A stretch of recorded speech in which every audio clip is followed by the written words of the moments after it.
नमस्कार TV9 मराठीमध्ये आपल्या सगळ्यांचं स्वागत। मी निखिरा। महत्त्वाची बातमी, महायुतीच्या नेत्यांकडून आझाद मैदानाची पाहणी करण्यात आली आहे। महायुतीकडून शपथविधीच्या कार्यक्रमाच्या तयारीचा आढावा घेतला जातोय।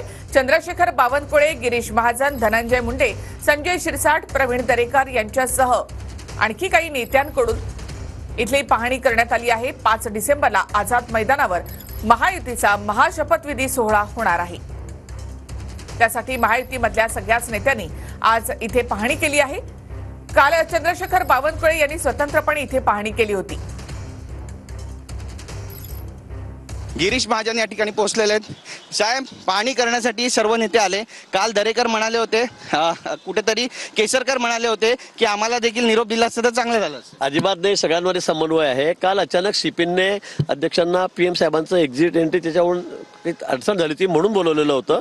कुठलाही विषय नव्हता, पण आज आम्ही सगळेजण महायुतीचे सगळे पक्ष, सगळे घटक पक्ष, मुख्य पक्ष आम्ही एकत्रितपणे या ठिकाणी या जागेची पाहणी करतो आहोत। आमच्यामध्ये समन्वय अतिशय उत्तम आहे, अतिशय आनंदाचं वातावरण आहे, उत्साहाचं वातावरण आहे। त्यामुळे कुठेही ज्या अफवा पसरवल्या जात आहेत की समन्वय नाही, बोलत नाही, असं कुठेही नाही। संजय राऊतांनी टीका केली। संजय राऊत म्हणतात की एकनाथ शिंदे नाराज आहेत आणि ते नाराज असल्याचं कारण वरिष्ठ आहेत, भाजपच्या नेत्यांच्या, वरिष्ठ नेत्यांच्या सांगण्यावरून ते गावी जाऊन बसले। संजय राऊतांना काहीच काम राहिलेलं नाही। आता काय परिस्थिती झाली त्यांची तुम्हाला माहित आहे। त्यामुळे बडबड करण्याशिवाय, काहीतरी आगीत तेल टाकण्याशिवाय त्यांच्याकडे कुठे काहीच आता विषय राहिलेला नाही।